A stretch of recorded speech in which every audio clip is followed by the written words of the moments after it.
my friends. So I don't know why the video didn't upload yesterday. I'm so sorry about that. I didn't check it. I just assumed it worked. And so I sent it up just now. So you'll get today's for yesterday and, and then today I'll send this up. And I'll double check it when I get home. Yesterday's video ended on 159, and so I'm just going to continue there. So if you want to hear, what was said before, look at the other video. My aunt is doing somewhat better, so thank you for your prayers. Keep praying for her. She's still in ICU, and she had the tube removed and is breathing on her own, so it's stable. And so that's a good thing. So I'm happy for her in that regard. And my other aunt is there with her and her very good friend. And I believe her daughter or her son, one of them, is going to try to get there to be with her. So anyway, I'll just get right into it because I got to get going here. The arrangements of desires in heaven and obsessions in hell is astonishing. Okay, only the Lord knows it. In each case, they are differentiated into genera, species, and so coordinated as they act as a unit. And since they are differentiated into genera and species, they are divided into larger and smaller communities. And since they are coordinated so as to act as a unit, they are coordinated the way everything in a person is. As a result, heaven in its form is like a beautiful person whose soul is divine, love and wisdom, or the Lord. Hell in its form is like a grotesque person whose soul is self-love, self-intelligence, or the devil. There is actually no devil, who is the sole Lord in hell. That is a name for self-love. Well, that's a good thing, huh? Okay, there's no guy with a pitchfork and that we've always depicted as the devil. For a better understanding what heaven and hell are like, substitute pleasure in what is good for desires of what is good, and pleasures in evil for obsessions with evil. After all, there is no desire or obsession that does not have its pleasures. Okay? So you only do it because it's pleasurable. Or the outcome is pleasurable, or something. Okay, it is drawing you. In each case, it is the pleasures that provide the life. They are differentiated and united just the way desires for what is good and obsessions with evils are differentiated and united, as already described. Every angel in heaven is filled with and surrounded by the pleasure of his or her particular desire. So too, a shared desire fills and surrounds every community in heaven, and the pleasure shared by all, the most pervasive pleasure, fills and surrounds heaven as a whole. In the same way, every spirit in hell is filled with and surrounded by the pleasure of her or his particular obsession. A shared pleasure fills and surrounds every community in hell, and the shared pleasure of all, the most pervasive pleasure, surrounds hell as a whole. Since heaven's desire and hell's obsessions are diametrically opposed to each other, as already noted, we can see that heaven's pleasure is so painful in hell that people there cannot bear it, and conversely, that hell's pleasure is so painful in heaven that people cannot bear it. This gives rise to hostility, repulsion, separation. Since these pleasures constitute the life of each individual and of everyone in general, they are not sensed by the people who have them, but the opposite ones are sensed when they come near. This happens especially when they are turned into odors. Our sense of smell is so powerful. It actually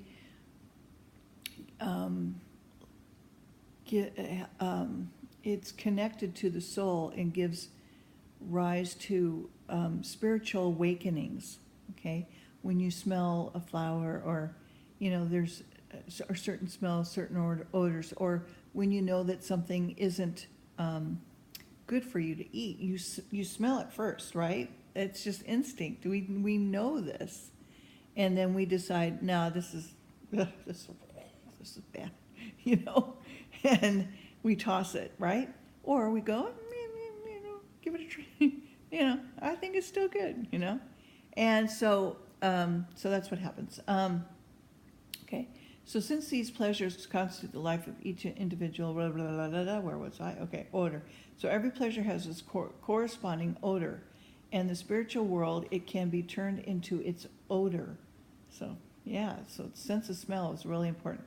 And the spiritual world, it can be turned into its odor. And this happens in heaven. A shared pleasure smells like a garden, varying depending upon the scents of particular flowers and fruits it contains. A shared pleasure in hell smells like a stagnant water into which different kinds of sewage has been discharged, varying depending upon particular stenches of the decaying putrid matter in it.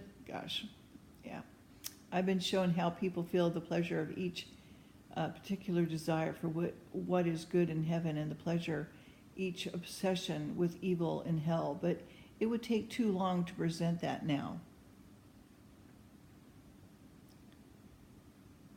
Okay, so he wrote another book, Heaven and Hell, so it's probably in there. I have heard any number of newcomers from our world complain that they did not know that their lot in life would depend upon the desires of their love. They said they had not thought about them in this world, let alone about the pleasures associated with them. They had loved whatever gave them pleasure, and simply believed that our lot depended upon what we thought intellectually, especially what we thought in matters of devotion and therefore of faith. However, they were told that if they wanted to, they might have known that an evil life is unwelcome in heaven and displeasing to God, but welcome in hell and pleasing to the devil, or self-love. By the same token, a good life is welcome in heaven and pleasing to God, but unwelcome in hell and displeasing to the devil, if you will. And by the same token, evil is inherently foul-smelling, and good is inherently fragrant.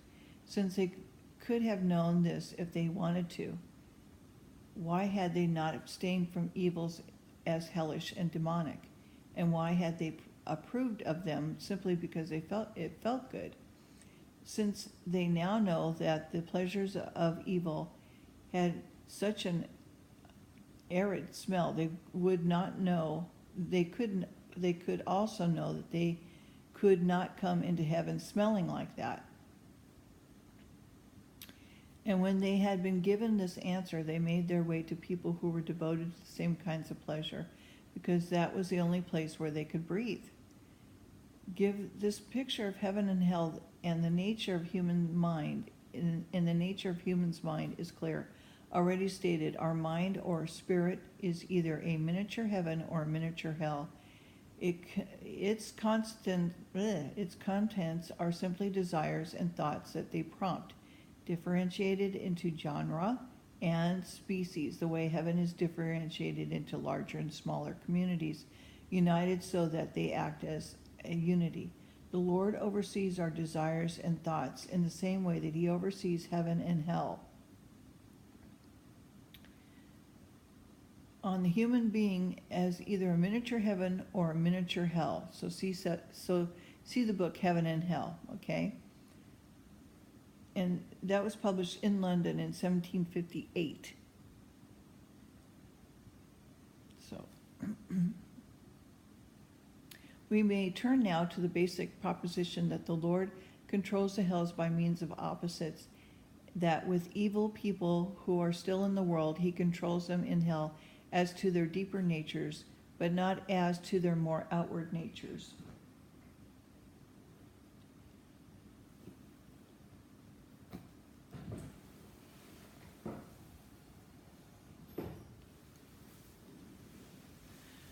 So your inner nature, your spirit, is, it's your soul. So that's what the Lord is concerned with, not with your outward appearance.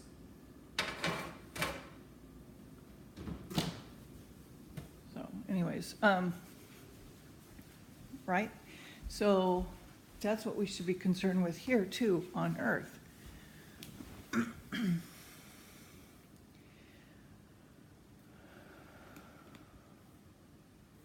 Oh, okay, sorry about that.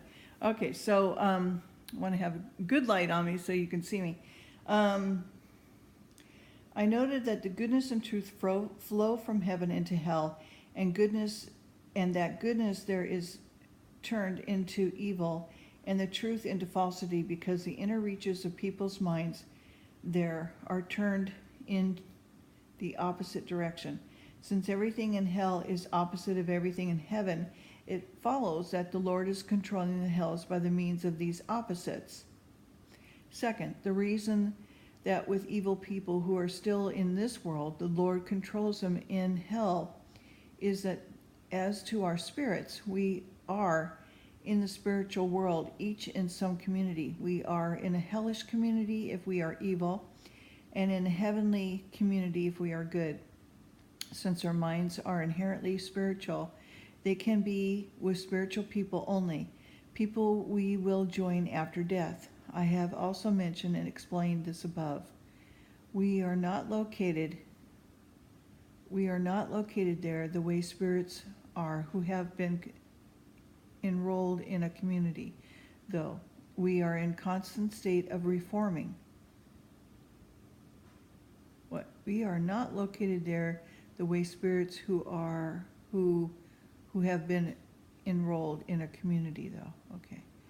All right. So we are in a constant state of reforming. So depending on our life and the way it changes, the Lord moves us from one community in hell to another if we are evil. While we are allowing ourselves to be reformed, He leads us out of hell and up into heaven. There too we are moved from one community to another. This goes on until we die. Wow. And at which point we no longer transferred from community to community, because we are no longer in a state of reforming. Instead, we settle into one where our life places us, so that when we die, we are enrolled in our own location. Third, the Lord controls the people in this world one way as to their inner natures, and another way as to their outer natures. Okay. The Lord controls the inner levels of the mind as just described, but He controls the outer levels in the world of spirits, that is halfway between heaven and hell.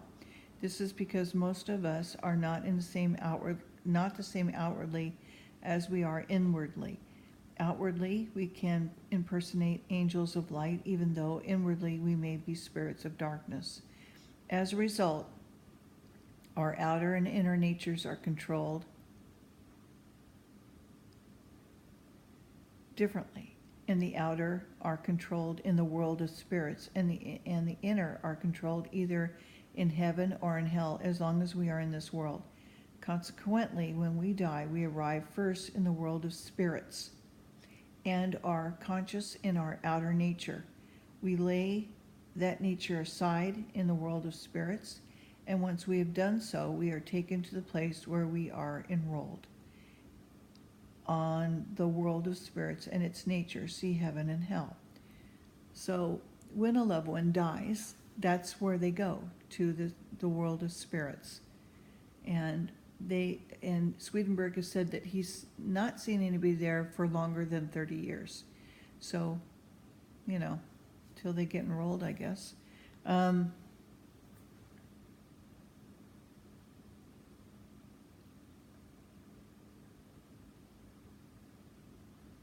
Now he's going into, this is a Swedenborg sampler, so now he's going into about true Christianity, and we'll start with that tomorrow.